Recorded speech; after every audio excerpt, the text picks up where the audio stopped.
핀란드 국영방송 긴급속보입니다. 세계 최고 교육국가로 불리는 핀란드의 한 교육관료가 충격적인 발언을 했습니다. 교육부 과장은 자신의 블로그에 충격적인 글을 올려 논란이 되고 있습니다.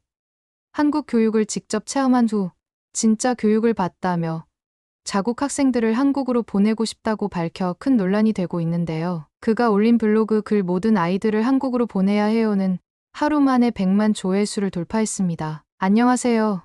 제 이름은 에로 사리넨입니다. 저는 핀란드 교육부에서 15년째 근무하고 있는 교육정책 전문관이에요. 핀란드 하면 무엇이 떠오르시나요? 아마 대부분 세계 최고의 교육 시스템을 떠올리실 거예요. 그리고 저는 바로 그 자부심의 중심에 서 있던 사람이었습니다. 핀란드 교육은 정말 특별했어요. 우리 아이들은 7세가 되어서야 정식 교육을 시작하고 시험도 거의 없으며 숙제도 적어요. 경쟁보다는 협력을, 성과보다는 과정을 중시하는 인간적인 교육 시스템이라고 자랑스럽게 생각했습니다. 실제로 PISA 국제학업 성취도 평가에서도 오랫동안 상위권을 유지했고 세계 각국에서 우리나라의 교육 모델을 벤치마킹하러 왔죠. 저는 그런 핀란드 교육의 대변인 같은 역할을 했어요. 국제 교육 컨퍼런스에 나가면 항상 핀란드 교육의 비밀에 대해 발표했고 다른 나라 교육 관료들로부터 부러움을 샀습니다. 어떻게 그렇게 스트레스 없이 좋은 성과를 낼 수 있나요? 그런 질문을 받을 때마다 저는 뿌듯함을 느꼈어요. 하지만 최근 몇 년 사이 뭔가 이상한 변화가 일어나기 시작했습니다. PISA 성적이 계속 하락하고 있었어요. 2000년대 초반까지만 해도 우리는 읽기, 수학, 과학 모든 영역에서 세계 톱3 안에 들었는데 지금은 15위권 밖으로 밀려났습니다. 처음엔 일시적인 현상이라고 생각했어요. 하지만 현상은 더욱 심각해졌습니다. 교육 현장에서도 문제가 심각했어요. 교사들의 이직률이 치솟고 있었고 신규 교사 지원자 수는 급감했습니다. 학부모들은 자녀의 학업에 대해 점점 더 걱정하기 시작했고 일부는 사교육까지 알아보는 상황이 되었어요. 이건 핀란드에서는 상상할 수 없는 일이었습니다. 가장 큰 문제는 학생들이었어요. 아이들이 점점 더 무기력해지고 있었습니다. 자유로운 환경에서 자율적으로 학습하라고 했는데 많은 아이들이 동기를 잃고 있었어요. 진로에 대한 목표도 모호했고 공부에 대한 절실함도 없었습니다. 스트레스를 줄였다고 생각했는데 오히려 의욕까지 사라진 것 같았어요. 교육부 내부에서도 갑론을박이 계속됐습니다. 이 정도면 성공한 거 아니야? 아이들이 행복하기만 하면 되는 거 아닌가? 하지만 현실은 그렇지 않았어요. 행복하다고 말하지만 목표가 없는 아이들, 실력은 있지만 경쟁력이 떨어지는 교육 시스템, 그리고 점점 줄어드는 국가 경쟁력까지. 그러던 어느 날 동료 하나가 저에게 이런 말을 했습니다. 에로, 한국을 한번 다녀오는 게 어때? 거기는 다르다고 해. 한국이요? 저 치열한 입시 경쟁과 스파르타식 교육으로 유명한? 맞아. 하지만 요즘은 많이 바뀌었대. 그래도 여전히 뭔가 우리와는 다른 게 있다고 해. 현지 교육부에서도 교류를 원하고 있고 직접 가서 보는 게 어때? 솔직히 처음에는 관심이 없었어요. 한국 교육하면 떠오르는 이미지는 지옥 같은 입시, 밤늦은 학원, 스트레스 받는 아이들이었거든요. 우리가 지향하는 교육 철학과는 정반대라고 생각했습니다. 하지만 점점 어려워지는 핀란드 교육 상황을 생각하니 다른 시각에서 바라볼 필요가 있다는 생각이 들었어요. 그래서 저는 2023년 봄 한국으로 교육 시차를 떠나게 되었습니다. 그때만 해도 저는 단순히 다른 문화의 교육을 구경하러 가는 정도로 생각했어요. 한국 교육에 대한 고정관념도 여전했고 우리 핀란드 교육의 우월성에 대한 믿음도 변하지 않았죠. 하지만 그 여행이 끝날 무렵 저는 완전히 다른 사람이 되어 있었습니다. 제가 가진 교육에 대한 모든 관념이 뒤바뀌었고 핀란드로 돌아온 후에는 모든 아이들을 한국으로 보내야 해요 라는 제목의 글을 쓰게 되었어요. 그 글이 어떤 파장을 일으켰는지는 나중에 말씀드리겠습니다. 지금부터 들려드릴 이야기는 교육 선진국이라고 자부했던 한 핀란드 관료가 한국에서 발견한 진짜 교육에 관한 것입니다. 그리고 그것이 어떻게 제 인생을 바꿔놓았는지에 대한 이야기이기도 해요. 2023년 11월 첫째 주 인천공항에 내렸을 때의 그 공기를 아직도 기억해요. 뭔가 다르더라고요. 공항에서부터 사람들이 바쁘게 움직이는데 그 안에 어떤 질서가 있었어요. 핀란드에서는 보기 힘든 긴장감이라고 할까요? 한국 교육부에서 소개해준 곳은 서울 강서구에 있는 평범한 공립중학교였어요. 15개 학급의 학생 수는 400명 정도. 핀란드 기준으로는 꽤 큰 규모죠. 교장 선생님이 직접 나와서 맞아주셨는데 첫인상이 참 인상적이었어요. 정장도 단정하고 악수할 때 두 손으로 하시더라고요. 핀란드에서 오셨다고 들었습니다. 저희 같은 평범한 학교에 관심을 가져주셔서 감사합니다. 평범한 학교라고 하셨지만 저에게는 전혀 평범하지 않았어요. 우선 아침 8시에 도착했는데 이미 학교 곳곳에 불이 켜져 있었어요. 교무실, 도서관, 몇몇 교실까지요. 핀란드 학교들은 보통 9시가 되어야 완전히 가동되거든요. 첫 번째로 참관한 수업은 2학년 과학 시간이었어요. 주제는 탄소 중립과 지구온난화. 정말 놀라웠던 건 학생들의 자세였어요. 핀란드에서도 환경 교육은 중요하게 다뤄지지만 여기 아이들은 뭔가 달랐어요. 단순히 교과서의 내용을 외우는 게 아니라 진짜 자기 일처럼 여기고 있었거든요. 한 여학생이 발표하면서 이렇게 말하더라고요. 선생님, 저희 할머니가 시골에 사시는데 요즘 이상기후 때문에 농사가 정말 힘들다고 하셨어요. 그래서 저는 탄소 중립이 우리 가족 문제라고 생각해요. 이 말을 들었을 때 정말 충격이었어요. 핀란드 아이들도 환경 문제에 관심은 많지만 이렇게 자신의 삶과 직접 연결해서 생각하는 경우는 드물거든요. 과학 선생님도 인상 깊었어요. 칠판에 복잡한 화학식을 쓰면서도 계속 학생들과 눈을 맞추고 계셨어요. 그리고 질문을 받을 때마다 좋은 질문이네요 하면서 정말 진심으로 기뻐하시는 게 느껴졌어요. 수업 중간에 한 남학생이 손을 들더니 이렇게 물었어요. 선생님, 그럼 우리나라가 탄소 중립 달성하려면 개인은 뭘 해야 해요? 선생님이 웃으시면서 답하셨어요. 바로 너희들 같은 질문을 하는 거지. 관심을 갖고, 생각하고, 행동하는 거야. 쉬는 시간이 되자 저는 그 질문한 학생한테 다가갔어요. 이름은 김민호라고 하더군요. 왜 그런 질문을 했어요? 저희 아버지가 공장에서 일하시거든요. 요즘 환경 규제 때문에 힘들어 하세요. 그래서 궁금했어요. 이 아이와 더 이야기를 나누면서 알게 된 건 이 학생의 어머니는 새벽 4시부터 김밥을 말아서 근처 공사장에 배달하신다는 거였어요. 아버지는 인천의 한 화학 공장에서 야간 근무를 하고요. 공부를 왜 열심히 해요? 라고 물었더니 잠깐 생각하다가 이렇게 답하더라고요. 엄마가 그러세요. 내가 대학 가면 김밥집 그만둘 수 있대요. 그러면 엄마 손이 덜 아프겠죠. 그 순간 정말 가슴이 먹먹해졌어요. 핀란드에서 15년 동안 교육 정책을 만들면서 동기라는 말을 수없이 썼지만 이런 동기는 처음 봤어요. 이건 단순한 학습 동기가 아니라 삶 전체가 걸린 간절함이었거든요. 점심시간에 급식실을 견학했는데 여기서도 놀란 게 많았어요. 아이들이 줄을 서는 질서도 그렇고 급식을 받을 때 감사합니다 하고 인사하는 것도 그랬어요. 그런데 가장 인상 깊었던 건 식판을 다 비우는 아이들이 많았다는 거예요. 급식실에서 일하시는 분께 물어봤더니 이렇게 말씀하시더라고요. 요즘 아이들은 집에서도 밥 먹기 힘든 애들이 많아요. 부모님이 늦게 들어오시고 혼자 편의점 도시락 먹는 애들도 있고요. 그래서 학교 급식이 소중한 거죠. 오후에는 영어 수업을 참관했어요. 중학교 2학년 아이들인데 영어 실력이 정말 놀라웠어요. 발음도 좋고 문법도 정확하고요. 저는 핀란드어로 번역해서 들었는데도 그 진정성이 느껴졌어요. 이 아이에게 의사가 되고 싶다는 건 단순한 직업 선택이 아니라 가족을 지키고 싶다는 마음이었거든요. 하루 종일 수업을 참관하면서 느낀 건 이 아이들에게는 공부가 미래를 바꿀 수 있는 유일한 도구라는 믿음이 있다는 거였어요. 핀란드 아이들에게는 그런 절실함이 없어요. 부모의 직업이 뭐든 사회 안전망이 탄탄하니까 큰 걱정 없이 살 수 있거든요. 그날 저녁 숙소에 돌아와서 오랫동안 생각했어요. 과연 어느 쪽이 더 나은 교육일까? 스트레스 없이 자유롭게 자라는 핀란드 아이들, 아니면 간절함을 가지고 치열하게 공부하는 한국 아이들? 답은 쉽게 나오지 않았어요. 하지만 확실한 건 한국 아이들의 눈에서 제가 오랫동안 잊고 있던 뭔가를 다시 봤다는 거였어요. 그건 바로 희망이었어요. 그 학교에서 이틀째 되는 날이었어요. 아침 일찍 도착했는데 교무실에 불이 켜져 있더라고요. 시계를 보니 7시 30분. 수업은 9시에 시작하는데 벌써 몇 분이 계시는 거예요. 그 중에서도 유독 눈에 띄는 선생님이 한 분 계셨어요. 박성민 선생님이라고 하시더군요. 35살 정도로 보이는 젊은 남자 선생님이었는데 이미 컴퓨터 앞에 앉아서 뭔가 열심히 하고 계셨어요. 가까이 가보니 학생들 개별 상담 기록을 정리하고 계셨어요. 이렇게 일찍 오시네요. 그분이 웃으시면서 말씀하셨어요. 안녕하세요. 핀란드에서 오신 분이시죠?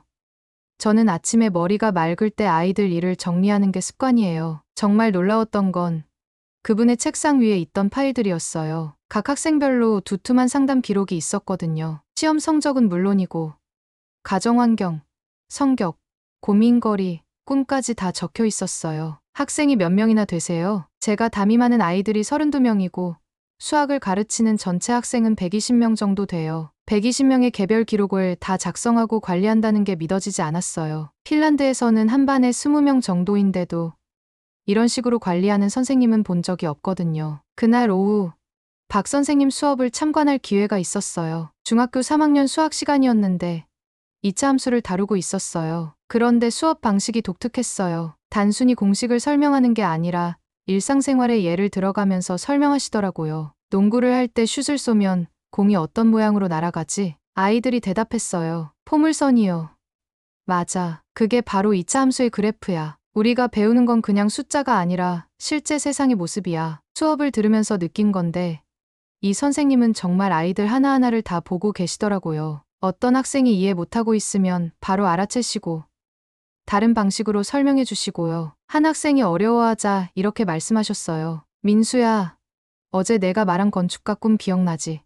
건물 설계할 때도 이참수 써.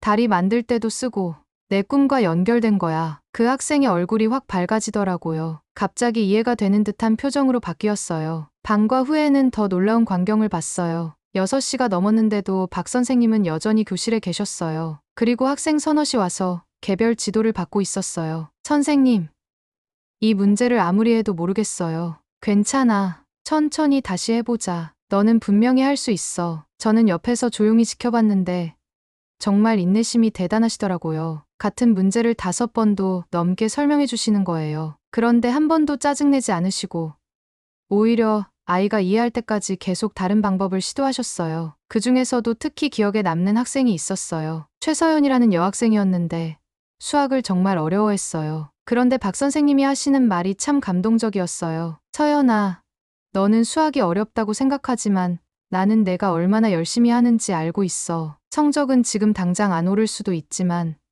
너의 그 노력하는 마음이 진짜 보물이야. 그 아이가 울먹울먹하면서 말하더라고요. 선생님, 저 정말 바보 맞나요? 아무리 해도 안 되니까. 박 선생님이 그 아이 어깨에 손을 올리시면서 말씀하셨어요. 절대 그런 말 하지 마. 선생님이 20년 가르치면서 봤는데 바보인 아이는 없어. 단지 각자 속도가 다른 것뿐이야. 너는 지금 내 속도로 최선을 다하고 있잖아. 야간 자율학습이 끝나는 10시까지 박 선생님은 학교에 계셨어요. 마지막 남은 몇 명의 학생들과 상담을 하고 계셨거든요. 저는 정말 궁금해서 물어봤어요. 매일 이렇게 늦게까지 계세요? 네. 거의 매일이에요. 아이들이 필요로 할 때 없으면 안 되잖아요. 그러면서 책상 서랍에서 두툼한 노트를 꺼내 보여주셨어요. 학생들이 쓴 편지와 카드들이 빼곡하게 붙어 있었어요. 작년에 졸업한 아이들이 보낸 거예요. 이걸 보면 힘이 나요. 그중 하나를 읽어보니 이렇게 적혀 있었어요. 선생님, 덕분에 고등학교 잘 다니고 있어요. 수학은 여전히 어렵지만 선생님이 가르쳐 주신 포기하지 않는 마음으로 버티고 있어요. 제가 나중에 선생님처럼 되고 싶어요. 박 선생님이 조용히 말씀하셨어요. 저는 단순히 수학을 가르치는 게 아니에요. 이 아이들이 살아갈 힘을 주고 싶은 거예요. 세상이 아무리 어려워져도 포기하지 않는 마음. 그리고 꿈을 키워나가는 용기 말이에요. 왜 이렇게까지 하세요? 라고 물었더니 잠깐 생각하시더니 이렇게 답하셨어요. 제가 중학생일 때 정말 힘든 시기가 있었어요. 아버지 사업이 망해서 집안이 어려웠죠. 그때 담임 선생님이 저를 끝까지 포기하지 않으셨어요. 밤늦게까지 남아서 공부를 봐주시고 진로 상담도 해주시고 그 선생님 덕분에 지금의 제가 있는 거예요. 그러면서 이어서 말씀하셨어요. 저는 공무원이 아니라 다음 세대를 책임지는 사람이라고 생각해요. 이 아이들 하나하나가 다 소중한 우리나라의 미래잖아요. 그날 밤 숙소에 돌아와서 생각해봤어요. 핀란드에도 물론 좋은 선생님들이 많아요. 하지만 이렇게 자신의 모든 걸 학생들에게 쏟아붓는 선생님은 본 적이 없었어요. 핀란드 교육의 자랑 중 하나가 워라벨이에요. 선생님들이 스트레스 받지 않고 적당히 일한다는 거죠. 그런데 여기서 본 박 선생님은 전혀 달랐어요. 이분에게는 학생들을 가르치는 게 단순한 직업이 아니라 사명이었거든요. 물론 힘들어 보이기도 했어요. 하지만 학생들이 성장하는 모습을 볼 때 그분의 얼굴에서 진짜 행복을 느꼈어요. 그건 월급을 받아서 느끼는 만족감과는 차원이 다른 거였어요. 그때 제가 핀란드에서 놓치고 있던 게 뭔지 알았어요. 바로 진심이었어요. 한국 체류 마지막 주가 되었을 때 교육부에서 한 곳을 더 추천해 주셨어요. 서울 외곽 구로구에 있는 한 일반 고등학교였죠. 솔직히 말하면 조금 망설였어요. 이미 중학교에서 충분히 많은 걸 봤다고 생각했거든요. 그런데 그곳에서 만난 광경은 또 다른 차원의 감동이었어요. 특별한 학교가 아니라 정말 평범한 동네 학교였어요. 하지만 이곳에서 제가 본 건 한국 교육의 가장 깊은 면이었던 것 같아요. 첫날 상담실을 지나가다가 우연히 한 학생과 선생님의 대화를 들었어요. 문이 살짝 열려 있어서 들리더라고요. 들으면 안 되는 건 알았지만 그 진지한 분위기에 발걸음이 멈춰졌어요. 18살쯤 되어 보이는 남학생이었는데 어깨가 축 처져 있었어요. 담임 선생님이 조심스럽게 물어보시더군요. 준호야, 요즘 수업 시간에 계속 조는 것 같은데 혹시 무슨 일 있니? 그 학생이 한참을 망설이다가 말하더라고요. 선생님, 저 편의점 알바하거든요. 밤 10시부터 새벽 6시까지. 그러고 바로 학교 와서 솔직히 너무 힘들어요. 선생님이 놀라시면서 물으셨어요. 왜 그렇게 무리를 하니? 부모님께서 뭐라고 하시지 않니? 학생이 고개를 숙이면서 대답했어요. 아버지가 작년에 사고 나셔서 일을 못 하세요. 어머니 혼자서는 제가 안 하면 생활비가 안 나와요. 그 순간의 침묵이 정말 무겁더라고요. 선생님도 할 말이 없으셔서 한참을 그냥 앉아 계셨어요. 그런데 이 학생이 갑자기 말하기 시작했어요. 선생님, 그런데 저 특성화고로 전학 가고 싶어요. 여기서는 성적이 너무 안 좋아서 대학도 못 갈 것 같고요. 특성화고라니. 왜 갑자기? 학생이 처음으로 선생님과 눈을 마주치면서 말했어요. 기계 쪽으로 기술 배우고 싶어요. 빨리 취업해서 집에 보탬이 되고 싶거든요. 아버지 병원비도 내야 하고 동생 학원비도 내야 하고. 그때 그 학생의 눈빛을 봤는데 정말 18살 아이의 눈이 아니었어요. 어른 같은 책임감과 의연함이 있었거든요. 선생님이 잠깐 생각하시더니 이렇게 말씀하셨어요. 준호야, 내 마음 충분히 이해해. 그런데 조금만 더 생각해보자. 특성화고 전학도 쉬운 일이 아니야. 그리고 지금 상황에서 학교를 바꾸는 게 정말 최선일까? 이 대화를 듣고 있으니까 가슴이 아팠어요. 핀란드에서는 상상하기 어려운 상황이었거든요. 우리나라는 사회보장제도가 워낙 잘 되어 있어서 아무리 집안이 어려워도 학생이 생계를 책임질 필요는 없어요. 다음 날 그 학생을 다시 만날 기회가 있었어요. 점심시간에 혼자 교실에 앉아 있길래 말을 걸어봤어요. 안녕하세요. 어제 상담실에서 학생이 당황해 하더라고요. 자기 사정을 들킨 게 부끄러웠나 봐요. 아, 죄송해요. 들으시려고 한 건 아니었는데. 괜찮아요. 오히려 제가 미안해요. 그런데 정말 대단하네요. 네, 18살에 그런 책임감을 갖고 있다는 게 말이에요. 핀란드에서는 상상하기 어려워요. 그 학생이 처음으로 웃더라고요. 별거 아니에요. 당연한 거죠. 가족이니까. 이런 자연스러운 말에 저는 또 한 번 감동받았어요. 이 아이에게는 가족을 돌보는 게 특별한 희생이 아니라 당연한 일이었거든요. 며칠 후에 알게 된 건데 이 학생이 학교에서 성적은 중위권이었지만 기계 쪽에 정말 뛰어난 재능이 있었어요. 방과 후에 기계 동아리 활동을 하는 걸 봤는데 복잡한 기계를 뚝딱뚝딱 고치더라고요. 동아리 담당 선생님이 말씀하시길 저 아이는 타고난 손재주가 있어요. 공업계 쪽으로 가면 분명 성공할 수 있을 거예요 라고 하시더군요. 결국 그 학생은 특성화고로 전학을 갔어요. 마지막 날 인사를 나눴는데 그때의 그 환한 웃음을 잊을 수가 없어요. 감사했어요. 외국분이 제 이야기를 들어주셔서 힘이 났어요. 열심히 공부해서 좋은 기술자가 될게요. 그리고 이렇게 덧붙이더라고요. 나중에 제가 성공하면 꼭 핀란드에 놀러 갈게요. 이 학생을 보면서 핀란드와 한국의 근본적인 차이를 깨달았어요. 핀란드 교육은 평등하지만 자극이 없어요. 모든 게 보장되어 있으니까 간절함이 없는 거죠. 반면에 한국 아이들은 현실의 어려움 속에서도 미래를 향한 강한 의지를 키워나가고 있었어요. 핀란드 아이들에게 물어보면 나중에 뭐가 되고 싶어? 라고 했을 때 아직 모르겠어.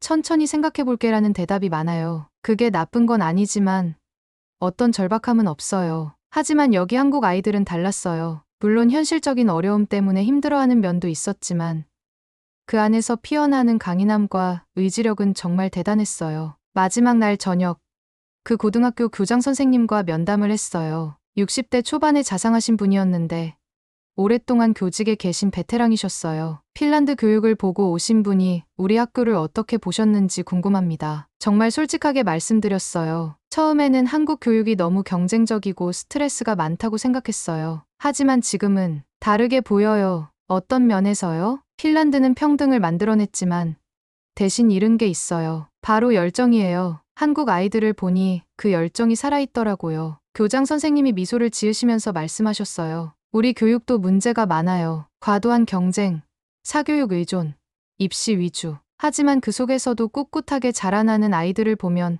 대한민국의 희망을 봐요. 그날 밤, 한국에서의 마지막 밤이었는데 잠이 오지 않았어요. 머릿속으로 지난 2주 동안 만난 아이들이 계속 지나갔어요. 김민우, 최서연, 그리고 준호까지. 모두 다른 환경에서 자랐지만 공통점이 하나 있었어요. 바로 미래에 대한 뜨거운 꿈이었죠. 핀란드로 돌아가는 비행기 안에서 생각했어요. 과연 우리가 추구해온 스트레스 없는 교육이 정말 옳은 것일까?